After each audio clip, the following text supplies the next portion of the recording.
wa ala alihi wa sahbihi ajma'in wa ba'd. Allahumma anfa'na bima 'allamtana wa 'allimna ma yanfa'una wa zidna ilma. Rabbi shrah li sadri wa yassir li amri wahlul 'uqdatam min lisani yafqahu qawli.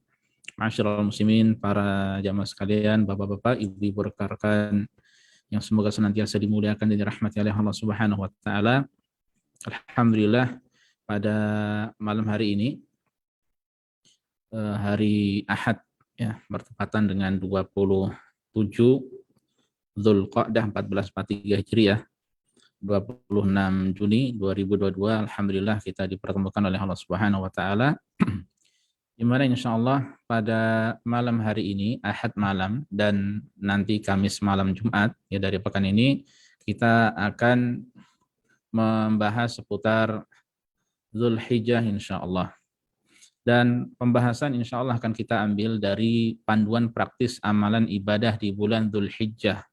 Ini adalah tulisan Ustadz, ya, saudara kita, Ustadz kita Abu Abdillah Syahrul Fatwa bin Luqman Hafizahullahu Ta'ala, ya, seorang Ustadz dari Jakarta.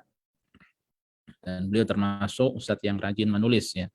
Ini tulisan beliau buat ya setahun lalu, dan subhanallah ya, pada muqaddimah beliau jelaskan atau beliau sampaikan bahwa ini ditulis bertepatan atau mungkin dirampungkan ya bertepatan dengan tanggal 27 Juni pada saat itu ya. 27 Juni pada saat itu masih 17 Dzulqa'dah. Jadi besok 27 Juni, ya, di sini masih 26 Juni. Saat di rumah saja, kata beliau. Nah, ini insya Allah para jamaah sekalian, azanillahu wa iyyakum, yang akan kita pelajari bersama. Lebih tepatnya kita baca bersama ya, apa yang kurang jelas insya Allah akan kita sampaikan penjelasannya.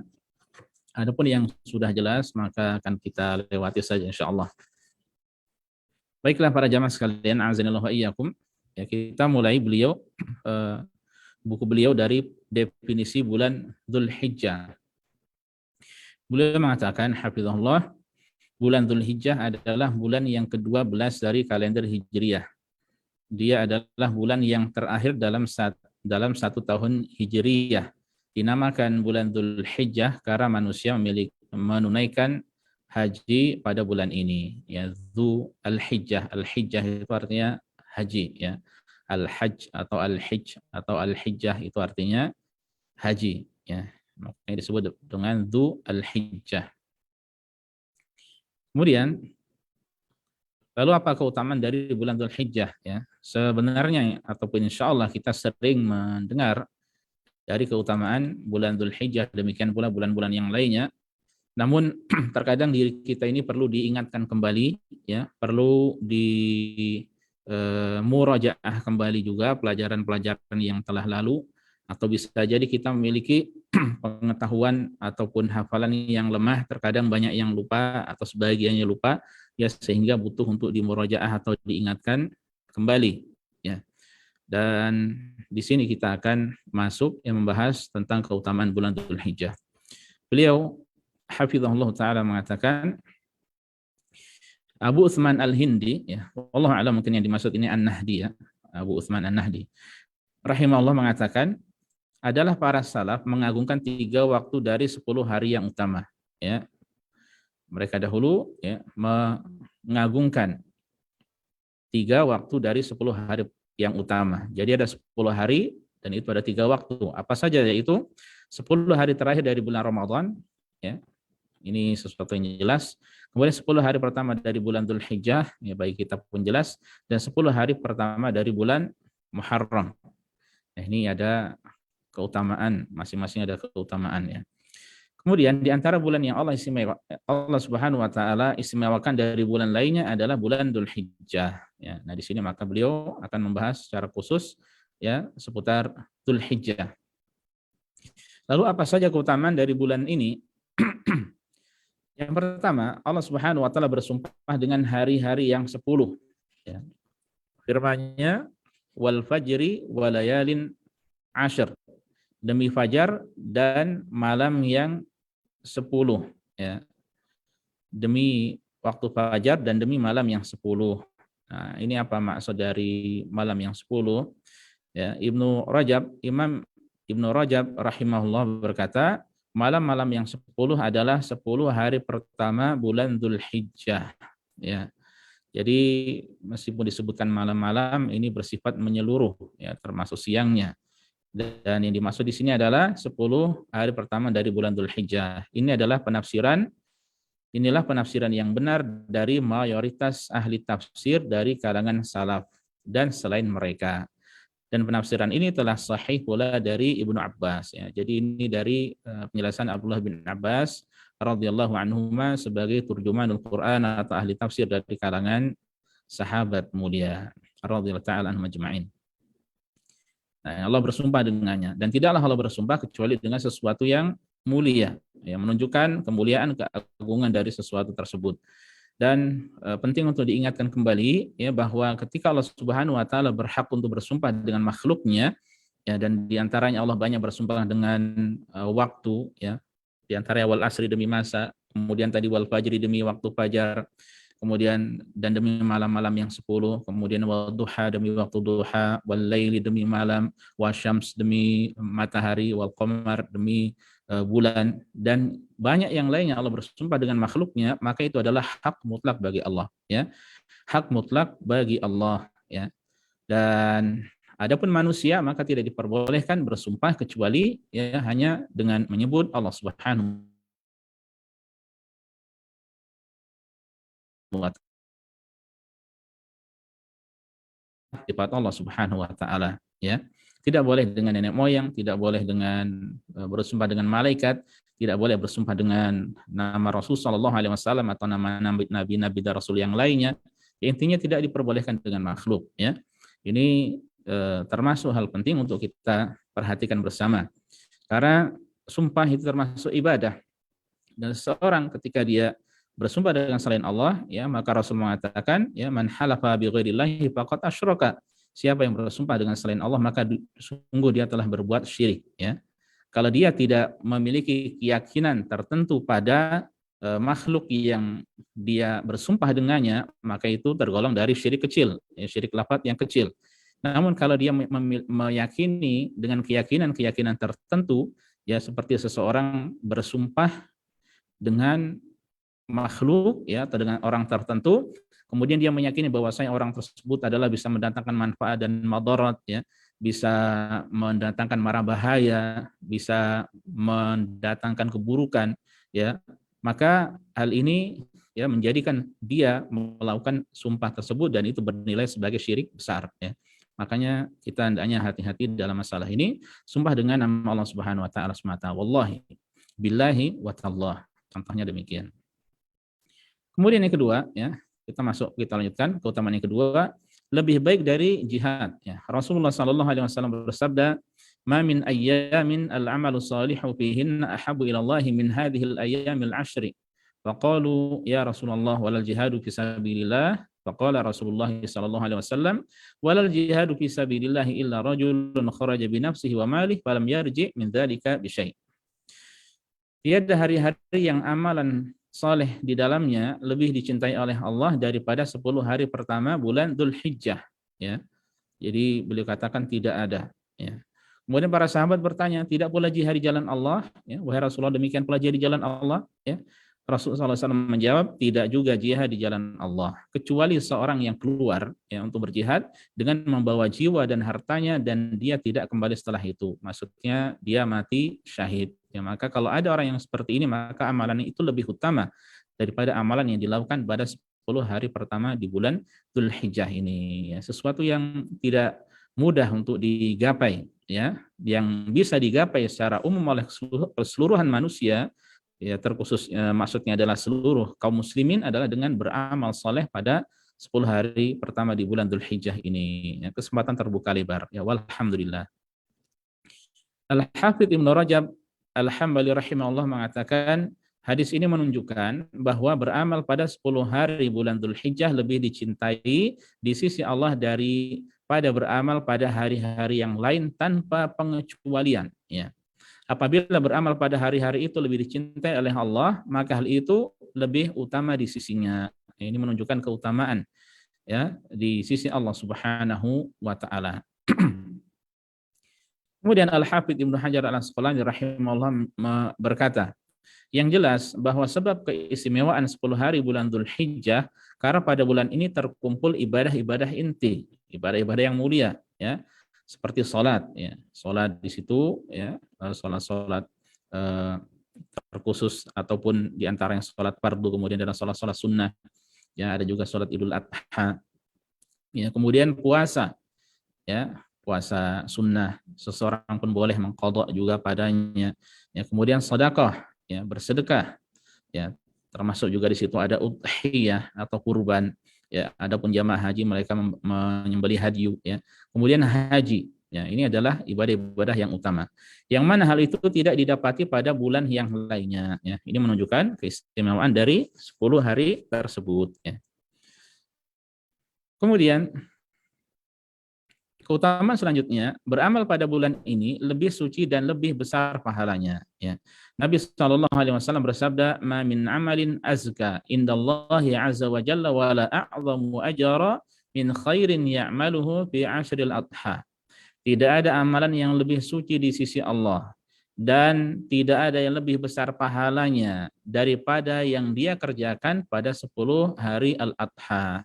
Maksudnya 10 hari pertama dari bulan Dzulhijjah. Ya, ini menunjukkan lebih suci dan lebih a'zamu ajra, lebih besar pahalanya. Ya, makanya ya, tugas kita adalah berusaha untuk memperbanyak amal saleh padanya. Mujahid rahimahullah, ya, seorang tabi'in mengatakan, amalan di 10 hari pada awal bulan Dzulhijjah akan dilipat gandakan. Ya, ini akan dilipat gandakan ya, amalan tersebut. Dan sebagaimana kita tahu bulan Dzulhijjah ini termasuk dari bulan-bulan haram ya, dan Ibnu Abbas menjelaskan ya bahwa di bulan-bulan haram ya amal saleh itu akan dilipat gandakan pahalanya oleh Allah Subhanahu wa taala. Kemudian dianjurkan memperbanyak amalan sunnah karena hari-hari ini adalah hari istimewa ya. Beramal saleh pada waktu itu sangat besar ganjaran dan keutamaannya. Maka perbanyaklah amalan sunnah ya seperti salat, membaca Al-Qur'an, bersedekah dan lainnya. Ya, nanti insyaallah ada penjelasan khusus ya di sini dari beliau ya, dari penyusun buku ini hafizahullahu taala. Kemudian Ibnu Qudamah rahimahullah mengatakan 10 hari pertama Dzulhijjah seluruhnya adalah kemuliaan dan keutamaan. Amalan di dalamnya akan dilipat gandakan dan disunnahkan agar bersungguh-sungguh dalam ibadah di hari-hari tersebut. Ya, nah ini kata beliau disunnahkan, dianjurkan untuk bersungguh-sungguh, ya tidak sekedar beribadah seperti biasa, tapi benar-benar dianjurkan untuk bersungguh-sungguh, ya untuk beribadah pada hari-hari tersebut. Dan para jamaah sekalian, ya azanillahu wa iyyakum, semoga senantiasa dimuliakan dan dirahmati oleh Allah Subhanahu wa taala. Syekh Shalih Al-Utsaimin hafizahullah ya, beliau menjelaskan bahwa amalan yang penting juga untuk diperhatikan selain amalan-amalan sunnah sebagian yang sudah disebutkan dan insyaallah nanti akan kita bahas adalah termasuk kita perhatian dengan amalan sehari-hari yang rutin kita lakukan. Ya, seperti salat 5 waktu. Ya, memang salat 5 waktu tidak bisa diperbanyak, ya, tapi kualitasnya bisa dimaksimalkan. Ya, dengan benar-benar setelah ikhlas dan sesuai dengan tuntunan, maka dengan benar-benar memperhatikan kekhusyukan. Ya, bukan berarti di luar dari 10 hari tersebut tidak khusyuk, ya, bukan seperti itu. Ya, namun maksudnya kita berusaha untuk khusyuk, ya, terlebih di 10 hari pertama dari bulan Dzulhijjah tersebut, ya. Atau demikian pula amalan-amalan sunnah yang lainnya yang mengiringinya, yang biasa kita lakukan, ya, seperti sholat sunnah rawatib. Ya, ini juga kita maksimalkan. Yang terkadang mungkin seseorang bisa jadi malas-malasan, ya, coba dia lakukan, dia kerjakan. Ya, dia biasanya atau seandainya dia melakukan atau hanya menjaga yang rawatib sunnah yang muakkadah yang berjumlah 12 itu, ya maka bisa dia tambah dengan yang sunnah yang rawatib yang ghair muakkadah yang tidak ditekankan tapi termasuk disyariatkan, ya maka silakan kerjakan, ya. Baik, kita lanjutkan. Keutamaan yang kelima, lebih baik dari 10 hari terakhir bulan Ramadan, ya. Lebih baik dari 10 hari terakhir bulan Ramadan. Ya, ini nanti ada perinciannya. Karena bila dilihat dari 10 hari pertama bulan Dzulhijjah, pada hari-hari ini ada ibadah yang agung yang berupa hari Arafah, hari penyembelihan, ya, yaitu hari Idul Adha, dan ibadah haji. Sedangkan bila dilihat dari sisi malamnya, 10 malam terakhir bulan Ramadan lebih utama dari 10 malam pertama bulan Dzulhijjah. Karena pada malam terakhir Ramadan ada malam Lailatul Qadar, ya. Maksudnya ini lebih utama daripada 10 hari terakhir di bulan Ramadan. Ini maksudnya 10 hari ini lebih utama ditinjau dari siang harinya. Adapun kalau malam harinya maka lebih utama 10 hari terakhir dari bulan Ramadan karena di situ ada Lailatul Qadar, ya. Syekhul Islam Ibnu Taimiyah rahimahullah berkata, 10 hari pertama bulan Dzulhijjah lebih utama dari 10 hari terakhir Ramadan. Sedangkan malam 10 terakhir Ramadan lebih utama dari malam 10 hari pertama bulan Dzulhijjah. Ini sebagaimana yang sudah saya sampaikan tadi. Imam Ibnu Al-Qayyim rahimahullah mengomentari ucapan gurunya, itu Syekhul Islam di atas tadi, ya, beliau berkata, orang yang cerdas bila merenungkan jawaban ini tentu dia akan mendapatinya sebagai jawaban yang memuaskan, ya, karena ulama berselisih mana yang lebih utama, ya, apakah 10 hari pertama di bulan Dzulhijjah atau 10 hari terakhir dari bulan Ramadan. Jadi jawabannya dirinci. Siangnya lebih utama 10 hari ini, adapun malamnya lebih utama 10 hari terakhir dari bulan Ramadan. Kemudian, adapun hadis yang berbunyi Sayyidul syuhuri syahrul Ramadan wa a'zamuha hurmatan Dzulhijjah, penghulu bulan atau pemimpin bulan Islam adalah bulan Ramadan dan bulan yang paling agung kehormatannya adalah bulan Dzulhijjah, maka hadis ini adalah hadis palsu menurut timbangan ahli hadis, ya. Hadis ini adalah hadis palsu, ya, meskipun bisa jadi sebagian kita baru mendengar, ya, karena insya Allah tidak terlalu populer, ya. Nah, itu penjelasan beliau, ya, seputar keutamaan 10 hari pertama di bulan Dzulhijjah, ya.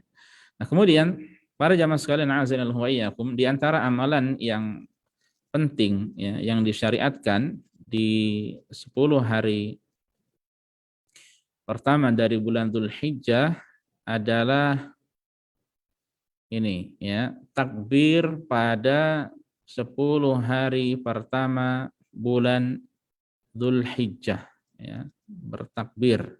Ini termasuk amalan yang penting, ya.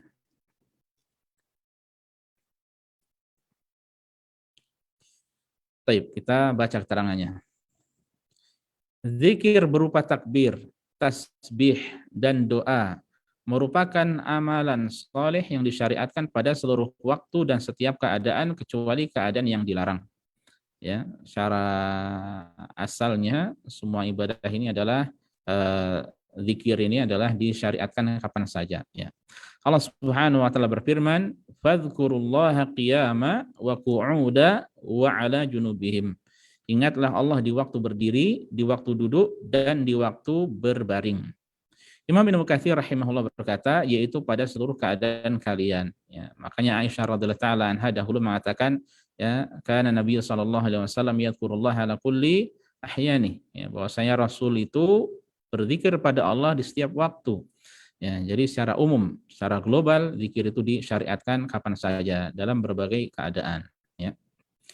Nah, untuk 10 hari pertama ini, ya, di antara yang disyariatkan adalah zikir, ya, terkhusus bertakbir, ya. Meskipun zikir-zikir yang lainnya pun demikian pula disyariatkan, ya. Berhubungan dengan takbir, ya, kita akan bahas poin pertama, jenis-jenis takbir.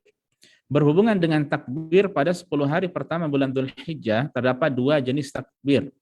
Pertama, takbir yang mutlak, ya. Apa itu takbir yang mutlak?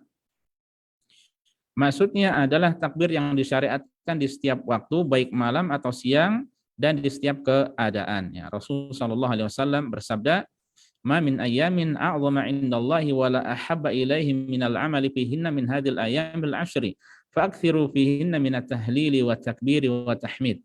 Tidak ada satu hari pun yang lebih agung dan lebih dicintai Allah beramal pada hari tersebut daripada 10 hari ini. Yaitu 10 hari pertama di bulan Dzulhijjah, ya. Maka perbanyaklah tahlil, ya, ucapan la ilaha illallah, takbir, ucapan Allahu Akbar, dan tahmid pada hari-hari tersebut, ya.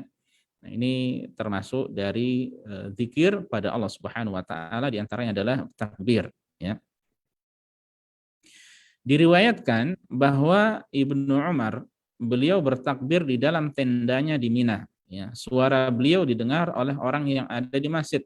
Lalu mereka ikut bertakbir. Demikian juga orang yang berada di pasar pun bertakbir sehingga Mina dipenuhi dengan suara takbir. Ya, ini yang dilakukan oleh Abdullah ibnu Umar, ya, membiasakan takbir. Kemudian ini yang pertama, ya. Adapun yang kedua adalah takbir yang muqayyad. Apa itu takbir muqayyad? Yaitu takbir yang disyariatkan pada waktu tertentu saja. Pada hari raya Idul Adha, menurut pendapat yang lebih mendekati kebenaran, saya ulangi, ya. Pada hari raya Idul Adha, menurut pendapat yang lebih mendekati kebenaran, takbir muqayyad ini dimulai sejak fajar hari Arafah sampai asar hari tasyrik, ya. Karena memang ada perbedaan di antara ulama, ya, ulama mazhab berkaitan dengan masalah kapan memulai takbir ini. Yang beliau sampaikan ini yang pendapat yang mendekati kebenaran menurut beliau, dan ini pun disebutkan oleh banyak ulama juga, ya. Jadi muqayyad ini yang disyariatkan pada waktu tertentu, ya. Dan itu yaitu dimulai sejak fajar pada hari Arafah, berarti tanggal 9 Dzulhijjah, sampai asar hari tasyrik, ya. Asar hari tasyrik, hari ke-13 Dzulhijjah.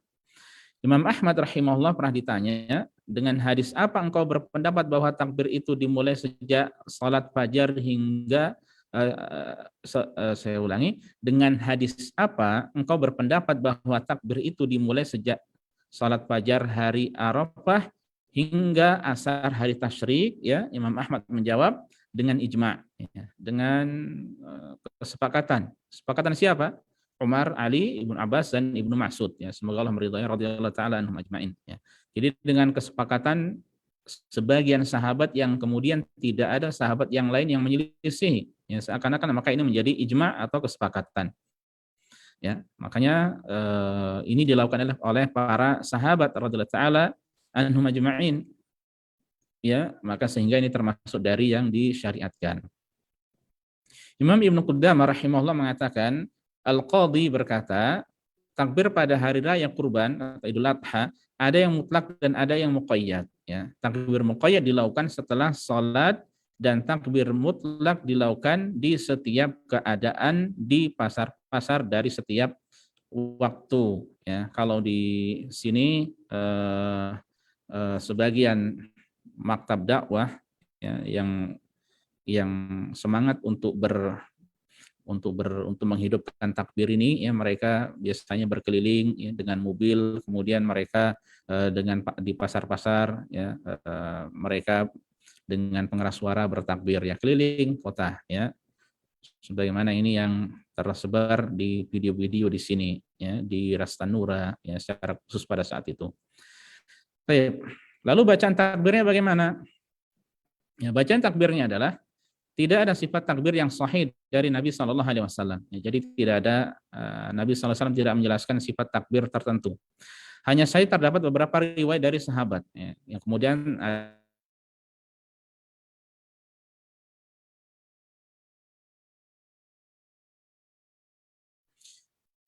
Ibnu Mas'ud bertakbir dengan Allahu Akbar, la ilaha illallah, wallahu akbar walillahil hamd.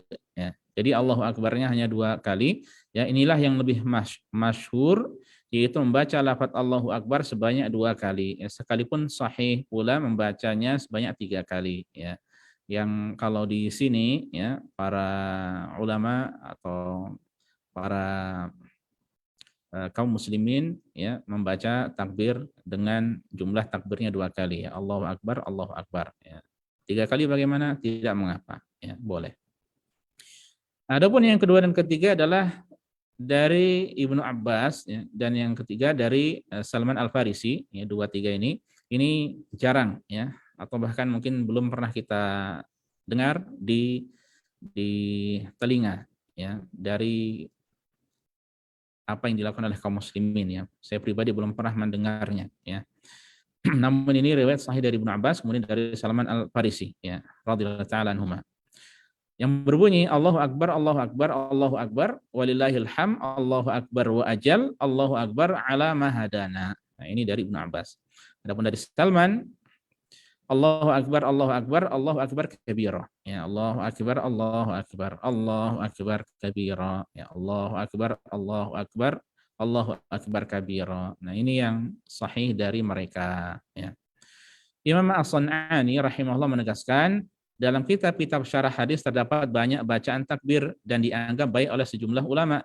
Hal ini menunjukkan kemudahan dalam perkara ini dan kemutlakan ayat menunjukkan hal tersebut. Memang yang terbaik adalah yang sesuai dengan petunjuk mereka, para sahabat. Ya, dari Rasulullah SAW tadi tidak ada. Kemudian para sahabat yang mereka memiliki lafaz takbir tersebut dan ini yang masyhur. Ya, ini yang terbaik mengikuti petunjuk mereka, ya, para sahabat. Ya, namun ya, ulama mengatakan tidak mengapa ya dengan takbir-takbir selain dari lafaz tersebut ya. Wallahu taala alam. Tempat takbir. Pada 10 hari pertama bulan Dzulhijjah ini, takbir hendaknya dilakukan di pasar-pasar, di rumah-rumah, jalanan, masjid-masjid dan tempat berkumpulnya orang ya, untuk menampakkan syiar Islam dan mencontoh generasi salaf umat ini.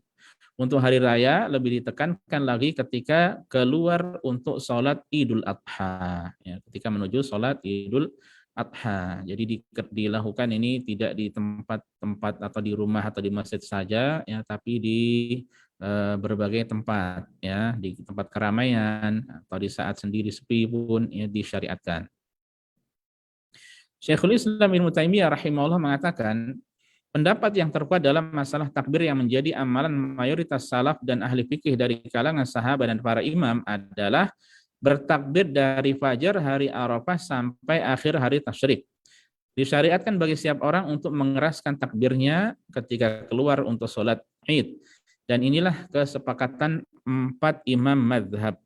Adapun takbir pada Idul Fitri ya dimulai dari melihat hilal dan berakhir dengan selesainya salat Id. Nah, ini kalau Idul Fitri ya. Kita secara khusus banyak membahas Idul Adha ya, namun beliau masukkan juga untuk takbir Idul Fitri, dan takbir Idul Fitri pun ada perbedaan pendapat di antara ulama kapan waktunya. Ya, adapun Syekhul Islam berpendapat ya, adapun takbir pada Idul Fitri dimulai dari melihat hilal ya, ketika matahari tenggelam tampak hilal 1 Syawal ya, maka di situ disyariatkan bertakbir ya. Ini menurut beliau, dan berakhir dengan selesainya salat Id. Ya, kalau sudah selesai salat Id maka sudah selesai ya. Sekali lagi ini Idul Fitri ya. Yaitu selesainya imam dari khutbah menurut pendapat yang benar ya. Nah, ini untuk tempatnya. Kemudian beberapa catatan seputar takbir ya, ada larangan dalam bertakbir. Yang sesuai sunnah, setiap orang bertakbir sendiri-sendiri, tidak dengan berjamaah yang semua melafazkan takbir dengan satu suara. Ya, jadi sama sama iramanya, sama takbirnya. Ini termasuk yang tidak dituntunkan ya. Tidak ada tuntunannya. Atau satu orang takbir kemudian diikuti oleh orang yang lainnya, diikuti oleh yang lainnya. Ini banyak yang dilakukan oleh sebagian dari kaum muslimin ya. Mereka ada satu kita katakan memulai ya, atau menjadi pemimpin gitu ya, memimpin kemudian yang lainnya baru ikut, setelah itu ikut, ya, satu lagi kemudian ikut ya. Nah, beliau katakan perbuatan semacam ini tidak pernah dikerjakan oleh para salaf ya, maka hendaklah kita mencukupkan diri dengan takbir masing-masing ya. Jadi takbir sendiri-sendiri masing-masing ya, meskipun secara bersama-sama ya, maka ini yang disyariatkan ya, bukan dengan satu suara, satu irama ya, atau dipimpin oleh seseorang. Syekh Al-Albani rahimahullah berkata, perlu saya sampaikan pada kesempatan kali ini bahwa mengeraskan takbir di sini tidak disyariatkan secara bersama-sama dengan satu suara atau dikomandoi, ya, sebagaimana dilakukan oleh sebagian orang. Demikian pula setiap zikir yang disyariatkan dengan suara keras atau lirih, maka tidak boleh secara jama'i atau bersama-sama dengan satu suara. Ya.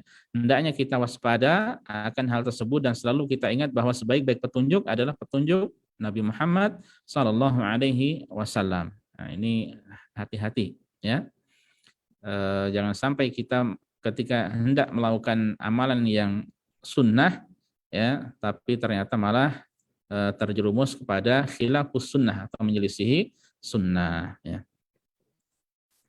Nah, itu seputar bertakbir yang beliau sampaikan. Ya, kemudian selanjutnya beliau sampaikan seputar puasa sunnah 10 hari pertama bulan Dzulhijjah. Puasa sunnah 10 hari pertama bulan Dzulhijjah. Puasa termasuk amalan saleh atau amal saleh. Dan pada 10 hari pertama bulan Dzulhijjah kita dianjurkan memperbanyak amalan saleh, ya. Ummul Mukminina Hafsah radhiyallahu anha menuturkan, anna Nabiy sallallahu alaihi wasallam kana yasumu Asyura wa tis'an min Dzulhijjah wa thalathata ayyamin minasyahr. Adalah Nabi sallallahu alaihi wasallam yaitu terbiasa puasa Asyura, kemudian puasa 9 hari pertama bulan Dzulhijjah dan 3 hari pada setiap bulan. Ya, ini kata Hafsah radhiyallahu taala anha. Imam An-Nawawi rahimahullah mengatakan puasa pada hari-hari ini sangat dianjurkan sekali. Ya, pada 10 hari pertama di bulan Dzulhijjah, ya, tentu selain hari ke-10-nya, karena hari ke-10-nya itu adalah hari raya Idul Adha yang haram berpuasa. Dan juga bukan pada hari-hari tasyriknya, ya, itu adalah hari makan, ya. Hari tasyrik termasuk hari makan. Kata Ibnu Rajab Al-Hambali rahimahullah bahwa di antara sahabat yang mempraktikkan puasa selama 9 hari awal Dzulhijjah adalah Ibnu Umar radhiyallahu anhuma. Ulama lain seperti Al-Hasan Al-Basri, ya, Ibnu Sirin dan Qatadah juga menyebutkan keutamaan berpuasa pada hari-hari tersebut, ya. Adapun yang tersebar di masyarakat bahwa puasa ini hanya dikhususkan 3 hari, yaitu tanggal 7, 8, 9 Dzulhijjah, maka ini butuh dalil dan keterangan, ya. Wallahu alam. Jadi maksudnya tidak ada keterangan yang mengkhususkan puasa hanya pada 3 hari saja, ya. Secara asal puasanya adalah pada 9 Dzulhijjah atau hari Arafah.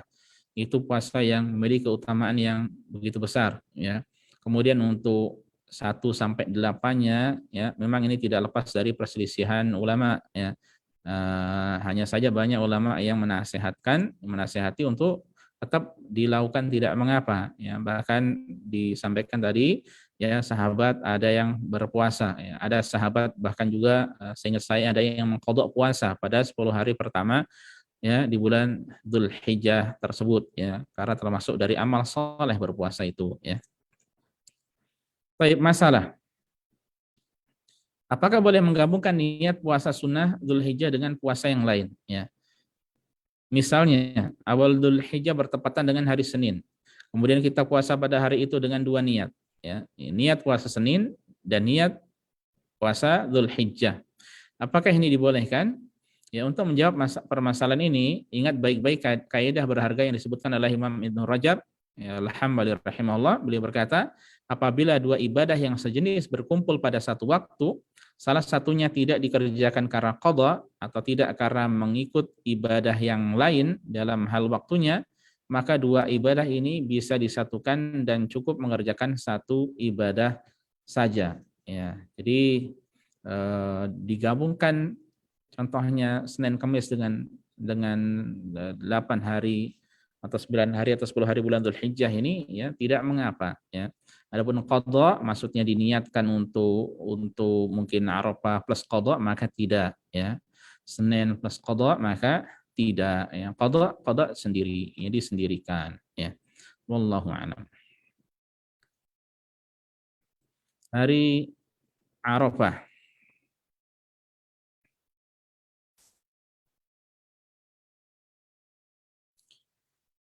Hari Arafah. Ketahuilah, ya, hari Arafah merupakan hari yang penuh dengan keutamaan pada 10 hari pertama bulan Dzulhijjah ini. Ya. Bagaimana sebenarnya keagungan hari ini? Keutamaan hari Arafah. Hari Arafah memiliki beberapa keutamaan diantaranya. Satu, hari disempurnakannya agama Islam. Ya. Ini adalah nikmat Allah yang agung kepada umat ini. Tatkala Allah menyempurnakan agama Islam untuk mereka, hingga mereka tidak butuh kepada agama selainnya. Allah Subhanahu wa taala menjadikan agama Islam sebagai agama penutup dari umat ini, tidak diterima agama apapun selain Islam. Ya. Jadi ayat kesempurnaan agama ini pada hari Arafah. Dari Umar Ibn Khattab radhiyallahu taala anhu, bahwasanya ada seorang Yahudi yang berkata padanya, wahai Amirul Mukminin, ada sebuah ayat dalam kitab kalian yang kalian membacanya, andaikan ayat itu turun pada kami, niscaya hari turunnya ayat itu akan kami jadikan sebagai hari raya. Ya. Jadi orang Yahudi tahu keutamaan hari tersebut, ya. Dan seandainya ayat itu diturunkan pada mereka, mereka akan jadikan sebagai hari raya. Ya. Nah, kemudian Umar bertanya, ayat apa itu? Dia menjawab firman Allah Subhanahu Wa Taala. Nah, ternyata hafal lagi ayatnya, ya. Al-yawma akmaltu lakum dinakum wa atmamtu 'alaikum ni'mati wa raditu lakumul Islam madina. Pada hari itu telah kusempurnakan untuk kamu agamamu dan telah kucukupkan kepadamu nikmatku dan telah aku ridhai Islam itu jadi agamamu, ya, sebagai agama satu-satunya. Umar kembali berkata, sungguh kami mengetahui hari dan tempat turunnya ayat itu.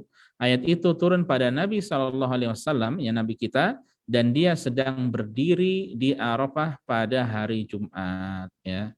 Jadi ini bertepatan dengan hari Jumat dan hari Arafah pada saat itu. Ya.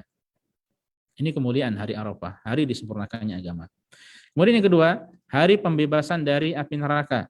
Sebagaimana dituturkan oleh Ummul Mukminin Aisyah radhiyallahu anha bahwasanya Rasulullah sallallahu alaihi wasallam bersabda, "Ma min yaumin aktsara min an yu'tiqallahu fihi 'abdan minan nari min yaumi Arafah wa innahu la yadnu tsumma yubahi bihimul malaikah fayaqulu ma arada haula." Ya.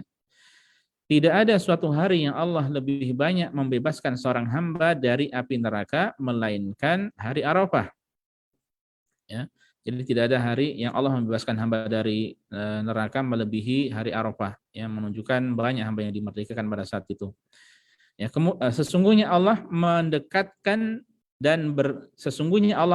dan berbangga di hadapan para malaikatnya seraya berkata, apa yang mereka inginkan? Ya. Nah, ini Allah bangga dengan mereka. Al-Imam An-Nawawi rahimahullah berkata, hadis ini jelas sekali menunjukkan keutamaan hari Arafah, ya, sangat jelas, ya. Hari banyak hamba dimerdekakan oleh Allah Subhanahu wa taala dari api neraka. Imam Ibnu Rajab Al-Hambali rahimahullah menyebutkan bahwa pembebasan dari api neraka dalam hadis ini berlaku umum untuk seluruh kaum muslimin, ya. Nah, itu yang kedua. Yang ketiga, Allah Subhanahu wa taala membanggakan orang yang wukuf di Arafah. Allah Azza wa Jalla memuji para jamaah haji yang wukuf di Arafah. Rasulullah sallallahu alaihi wasallam bersabda, "Innallaha la yubahil malaikah bi ahli Arafat. Yaqulu unzuru ila ibadi sya'tha ghabra." Ya. Sesungguhnya Allah membanggakan orang-orang yang wukuf di Arafah kepada para malaikat. Allah berkata kepada mereka, "Lihatlah para hambaku, mereka dalam keadaan kusut dan berdebu." Ya, mereka dalam keadaan kusut dan berdebu. Nah, ini Allah bangga dengan mereka yang sedang beribadah berdoa kepadanya. Imam Ibnu Abdul Bar rahimahullah mengatakan, hal ini menunjukkan bahwa mereka, yaitu yang wukuf, telah diampuni dosa-dosanya. Karena Allah tidak mungkin membanggakan orang yang punya dosa dan kesalahan kecuali setelah taubat dan mendapatkan ampunan. Ya, Allahu a'lam. Jadi Allah berbangga dengan mereka, ini menunjukkan keutamaan mereka, ya, menunjukkan Allah mengampuni dosa mereka. Ini kata beliau, ya, maksud beliau. Kemudian puasa Arafah, ya. Dari Abu Qatadah bahwasanya Rasulullah SAW ditanya tentang puasa Arafah. Beliau menjawab, yukafiru sanatal madiyah wal baqiyah. Ya, puasa Arafah menghapus dosa tahun yang lalu dan yang akan datang. Ya, dihapuskan 2 tahun. Ya. Puasa ini dianjurkan bagi yang tidak melaksanakan ibadah haji. Adapun bagi jamaah haji maka tidak disunnahkan berpuasa. Karena Rasulullah SAW ketika haji tidak puasa saat hari Arafah. Ya, beliau pada saat itu minta air susu segar dan beliau meminumnya di hadapan para jamaah haji pada saat itu. Ya, dan beliau di situ tidak berpuasa, ya, menunjukkan tidak berpuasa.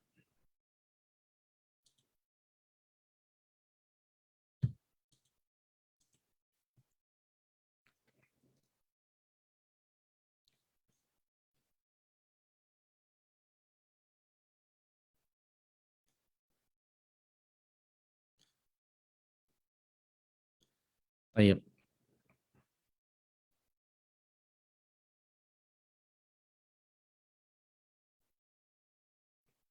Faedah, bila Arafah jatuh pada hari Jumat atau Sabtu, ya. Ada hadis-hadis yang berisi larangan menyendirikan puasa Jumat dan larangan puasa Sabtu kecuali puasa yang wajib. Apakah larangan ini tetap berlaku ketika hari Arafah jatuh pada hari Jumat dan Sabtu? Ya, ada larangan ya puasa pada hari Jumat kecuali kalau didahului dengan puasa sebelumnya dan puasa setelahnya. Demikian pula ada larangan puasa hari Sabtu. Ya. Nah, ini kalau Arafah kalau Arafah ya bertepatan dengan hari Jumat atau Sabtu. Nah, bagaimana? Ya. Syekhul Islam Ibnu Taimiyah rahimahullah mengatakan, adapun bagi orang yang tidak menyengaja untuk puasa karena Jumat atau Sabtu, ya, jadi diniatkannya bukan karena Jumatnya atau karena Sabtunya, ya. Seperti orang yang puasa sehari sebelum dan sesudahnya atau kebiasaannya adalah puasa sehari dan berbuka sehari, maka boleh baginya puasa Jumat walaupun sebelum dan sesudahnya tidak berpuasa. Ini dia intinya tidak mengkhususkan pada hari Jumat itu saja, ya. Kemudian atau dia ingin puasa Arafah atau Asyura, ya, yang jatuh pada hari Jumat, maka tidaklah dilarang. Karena larangan itu hanya bagi orang yang sengaja ingin mengkhususkan hari Jumat dan Sabtu tanpa sebab. Ya. Nah, kalau dia hanya mengkhususkan Jumat berpuasa atau Sabtu dengan puasa, ya, maka inilah yang dilarang. Ya, wallahu taala alam. Dengan demikian, ya para jamaah sekalian, kita cukupkan dulu sampai di sini untuk pertemuan pertama untuk majelis bulan Dzulhijjah yang pertama ini. Ya, semoga bermanfaat bagi kita semuanya. Adapun sisa yang ada ya, dari hari raya kurban dan seterusnya, insya Allah akan kita pelajari bersama-sama, kita bahas bersama-sama pada hari Kamis insya Allah. Ini saja yang bisa disampaikan pada kesempatan kali ini. Semoga bermanfaat bagi kita semuanya. Kalau ada yang bertanya silahkan, ya bisa disampaikan kepada Bapak Yusri. Tafadhol Pak Yusri kalau ada yang tanya. Wassallallahu ala nabiyina Muhammad wasallam tasliman katsira. Bismillah, salatu wassalamu ala Rasulillah. Jazakallah khair Ustaz atas ilmu yang telah antum sampaikan. Ada pertanyaan yang masuk Ustaz. Sejauh ini ada 2. Yang pertama, Assalamualaikum Ustaz. Apakah keutamaan hari Arafah juga berlaku untuk orang yang tidak berhaji? Jazakallahu khairan. Waalaikumsalam warahmatullahi wabarakatuh. Pertanyaan pertama, apakah hari Arafah juga berlaku untuk orang yang tidak berhaji? Ya. Maka jawabannya adalah iya. Ya, jawabannya adalah iya.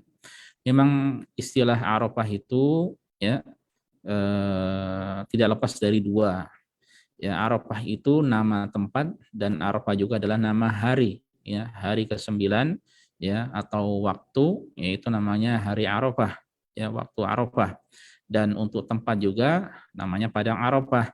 Nah, kalau seandainya mereka para jamaah haji, ya, mereka bisa melakukan ibadah di Padang Arafah dan Rasulullah SAW mengatakan khairu doa yaumi Arafah, sebaik-baik doa adalah doa hari Arafah. Ya, mereka mengumpulkan waktu dan tempat, ya maka itu yang terbaik ya. karena dalam keadaan sedang mengerjakan ibadah haji, dan ibadah haji ini termasuk amalan andalan yang dikerjakan pada 10 hari pertama di bulan Dzulhijjah ini, ya, atau di bulan-bulan haji ini, ya, dan itu ya luar biasa bagi orang yang bisa mengerjakannya. Makanya bagi yang berhaji, yang dimudahkan berhaji tahun ini dan tahun-tahun selanjutnya, dimaksimalkan untuk belajar manasik hajinya. Nah, itu untuk mereka. Adapun selain dari mereka, dari keumuman kaum muslimin yang lainnya, maka mendapatkan keutamaan dari sisi waktunya berkaitan dengan masalah harinya, yaitu hari Arafah. Mereka bisa berpuasa dan mereka pun disyariatkan untuk berdoa juga, ya, dengan mengucapkan diantaranya yang kalimat yang diucapkan oleh para nabi dan rasul dahulu, la ilaha illallah wahdahu la syarika lah, lahul mulku wa lahul hamdu wa huwa ala kulli syai'in qadir, ya, dan ibadah-ibadah yang lainnya, ya. Wallahu taala alam. Nah, pertanyaan berikutnya Ustaz, terkait juga dengan hari Arafah. Assalamualaikum Ustaz. Apabila kita berada di Indonesia dan hari Arafah di Indonesia berbeda dengan di Arab Saudi, maka kapan sebaiknya kita berpuasa? Jazakallahu khairan. Waalaikumsalam warahmatullahi wabarakatuh. Kalau seandainya Ramadan, ya, awal Ramadan dan Idul Fitri itu mudah, ya. Jadi meskipun hal ini pun tidak lepas dari perbedaan di antara ulama tentang matla, ya, tentang kemunculan hilal itu apakah dipusatkan di satu tempat atau berlaku untuk setiap negara, itu ada kesempatan untuk ru'yat masing-masing, ya. Dan untuk Ramadan dan Idul Fitri ini masih mudah, masih ringan karena tidak berkaitan dengan tempat, ya. Nah, kalau hari Arafah, ya, ini berkaitan dengan masalah tempat, ya. Kalau Dzulhijjahnya saja tidak, ya. Namun kalau Arafah berkaitan dengan masalah tempat. Yang sudah saya sampaikan tadi, ada tempat dan ada waktu hari, ya. Nah, tempatnya Arafah satu-satunya ya di Makkah Al-Mukarramah, di tanah halal yang sebagaimana kita ketahui.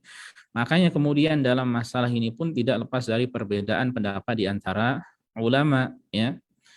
Ya, kalau seandainya bertepatan dengan Arab Saudi Indonesia waktunya, alhamdulillah, ya, tidak ada masalah karena tepat, ya. Masalahnya kalau memang berbeda.